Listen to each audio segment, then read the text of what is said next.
Friends, welcome to my channel make some different from Sanjana. ಇವತ್ತು ನಾವು French fry ಮಾಡೋದು ಹೇಗೆ ಅಂತ ತೋರಿಸ್ತೀನಿ. ಫಸ್ಟಿಗೆ ನಾನು 5 ಪೊಟ್ಯಾಟೊ ಹಾಕೊಂಡು ಸಣ್ಣದಾಗಿ ಕಟ್ ಮಾಡಿದ್ದೀನಿ. ಆಮೇಲೆ ಇದನ್ನು ನೀರಲ್ಲಿ ವಾಶ್ ಮಾಡಿದ್ದೀನಿ ಚೆನ್ನಾಗಿ. ಆಮೇಲೆ ಇವಾಗ ನಾವು ಸ್ವಲ್ಪ ನೀರು ಹಾಕಿ ಸಾಲ್ಟ್ ಹಾಕಿ ಬಾಯ್ಲ್ ಮಾಡೋಣ. ಫಸ್ಟಿಗೆ ನೀರು ಹಾಕೊಳ್ಳೋಣ. ಇದು ಮುಳುಗುವಷ್ಟು ನೀರು ಹಾಕಿ ನೋಡ್ಬೋದಾ ಫ್ರೆಂಡ್ಸ್. ಈಗ ನಾನು ವಾಟರ್ ಹಾಕಿ ಇವಾಗ ಬಾಯ್ಲ್ ಮಾಡ್ತಿದ್ದೀನಿ. ಈಗ ನಾವು ಸಾಲ್ಟ್ ಹಾಕೊಳ್ಳೋಣ, ಯಾಕಂದರೆ ಆಲೂಗಡ್ಡೆಗೆ ಸಾಲ್ಟ್ ತುಂಬ ಇರಬೇಕು. ನೋಡಿ, ಇಷ್ಟು 1 ಟೇಬಲ್ ಸ್ಪೂನ್ ಸಾಲ್ಟ್ ಹಾಕ್ತೀನಿ. ಇನ್ನೂ 1 ಟೇಬಲ್ ಸ್ಪೂನ್ ಸಾಲ್ಟ್ ಹಾಕ್ತೀನಿ. ಈಗ ಬಾಯ್ಲ್ ಮಾಡಕ್ಕೆ ಬಿಡ್ತೀನಿ. ಒಂದು 5 ಮಿನಿಟ್ಸ್ ಬಾಯ್ಲ್ ಆಗೋಕ್ಕೆ ಬಿಡಬೇಡಿ. ನೋಡಿ ಫ್ರೆಂಡ್ಸ್, ಈ ಥರ ನೊರೆ ಬರಬೇಕು. ನೋಡಿ, ಬಾಯ್ಲ್ ಆಗ್ತಿದೆ. ಓಕೆ ಫ್ರೆಂಡ್ಸ್, ಈಗ 5 ನಿಮಿಷ ಆಗಿದೆ. ಈಗ ಇದನ್ನು ತೆಗೆಯೋಣ.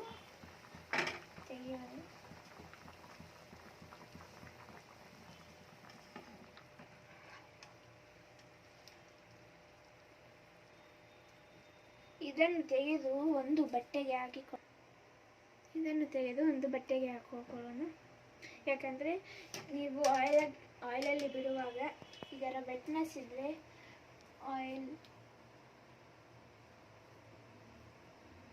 ಇದರೇನಾದ್ರು ವೆಟ್ನೆಸ್ ಇದ್ದರೆ ನೀವು ಎಣ್ಣೆಯಲ್ಲಿ ಹಾಕುವಾಗ ಎಣ್ಣೆ ಚಿಟ್ಟಾನುತ್ತೆ, ಆಮೇಲೆ ಪ್ರಾಬ್ಲಮ್ ಆಗುತ್ತೆ. ಅದಕ್ಕೆ ಒಂದು ಬಟ್ಟೆಗೆ ಹಾಕಿಕೊಂಡು ಇದರ ವೆಟ್ನೆಸ್ ಕಲಿಸ್ಕೊಂಡು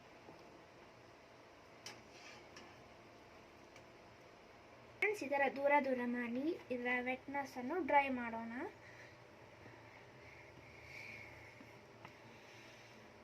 ಈ ಥರ ಯಾವ ಥರನ ಕಾಟನ್ ಬಟ್ಟೆ ಕೂಲಿ ಇದು ಜಲ್ದಿ ಡ್ರೈ ಮಾಡುತ್ತೆ, ಆಗ ನೀವು ಮಾಡ್ಬೋದು.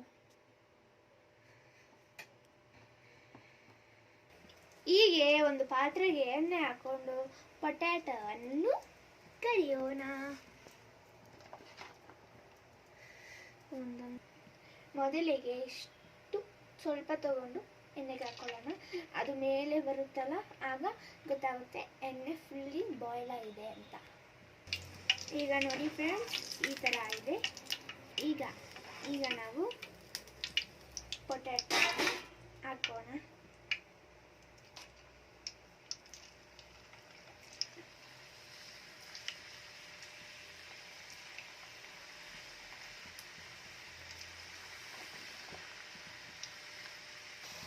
ಇದರ ನೊರೆ ಹೋಗೋವರೆಗೂ ನಾವು ಫ್ರೈ ಮಾಡೋಣ.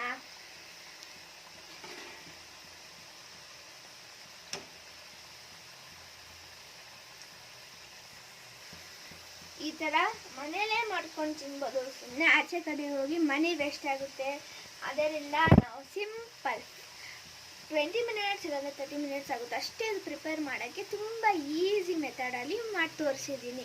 ಈ ಥರ ಟ್ರೈ ಮಾಡಿ, ಚೆನ್ನಾಗಿರುತ್ತೆ. ಮನೆಯಲ್ಲೇ ಸೂಪರಾಗಿರುತ್ತೆ. ಆಚೆ ಕಡೆ ಸ್ವಲ್ಪ ಟೇಸ್ಟ್ ಇರಲ್ಲ.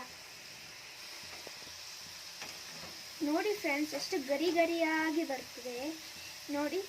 ನೀವು ಇದು ಇಷ್ಟೇ ಸಾಕು ಅಂದರೆ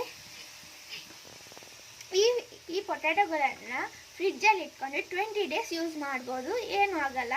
ನೀವು ಯಾವಾಗ ಬೇಕಂದ್ರೂ ಫ್ರೈ ಮಾಡ್ಕೊಂಡು ತಿನ್ಬೋದು. ಫ್ರೆಂಡ್ಸ್, ಇವಾಗ ಇನ್ನೊಂದು ಟ್ರಿಪ್ ಹಾಕಿದ್ದೀವಿ.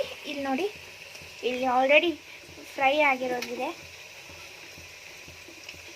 ನೋಡಿ, ಎಷ್ಟು ಗರಿಯಾಗಿದೆ.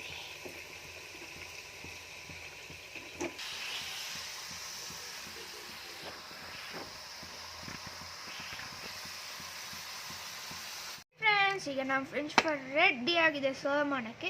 ನಿಮ್ಗೆ ಟೇಸ್ಟಿಯಾಗಿರ್ಬೇಕಂದ್ರೆ ಇಷ್ಟು ನಾವು ಖಾರದ ಪುಡಿ ಮತ್ತು ಸಾಲ್ಟ್ ಮಿಕ್ಸ್ ಆಗಿರೋದು ಹಾಕ್ಕೊಳ್ಳೋಣ. ಈಗ ನೀವು ಟೊಮೆಟೊ ಸಾಸಲ್ಲಿ ಡೀಪ್ ಮಾಡ್ಕೊಂಡು ತಿಂತಿದ್ರೆ ಸೇಮ್ ನೀವು ಔಟ್ಸೈಡ್ ತಿನ್ನಂಗೆ ಇರುತ್ತೆ. ಸೂಪರಾಗಿದೆ ಫ್ರೆಂಡ್ಸ್. ಟ್ರೈ ಮಾಡಿ, ಲೈಕ್ ಮಾಡಿ, ಕಮೆಂಟ್ ಮಾಡಿ, ಶೇರ್ ಮಾಡಿ, ಸಬ್ಸ್ಕ್ರೈಬ್ ಮಾಡಿ ಮತ್ತು ಬೆಲ್ ಐಕನ್ ಪ್ರೆಸ್ ಮಾಡಿ. ಆಮೇಲೆ ನನ್ನ ಚಾನಲ್ ಸಬ್ಸ್ಕ್ರೈಬ್ ಮಾಡೋದು ಮರಿಬೇಡಿ. ಆಮೇಲೆ ಇನ್ನೊಂದು ವಿಷಯ, ನಿಮಗೆ ತುಂಬ ಕ್ರಿಸ್ಪಿಯಾಗಿರಬೇಕಂದ್ರೆ ನೀವು 2 hours ಇಲ್ಲಾಂದರೆ 1 hour ಫ್ರೀಝರಲ್ಲಿ ಇಕ್ಬೋದು. ಅರ್ಜೆಂಟ್ ಇರೋರು ಹಂಗೆ ಮಾಡ್ಕೊಂಡು ತಿನ್ಬೋದು, ಚೆನ್ನಾಗಿರುತ್ತೆ. Okay friends, bye friends. Next ವಿಡಿಯೋಲ್ಲಿ ಮೀಟ್ ಮಾಡೋಣ. ಬಾಯ್.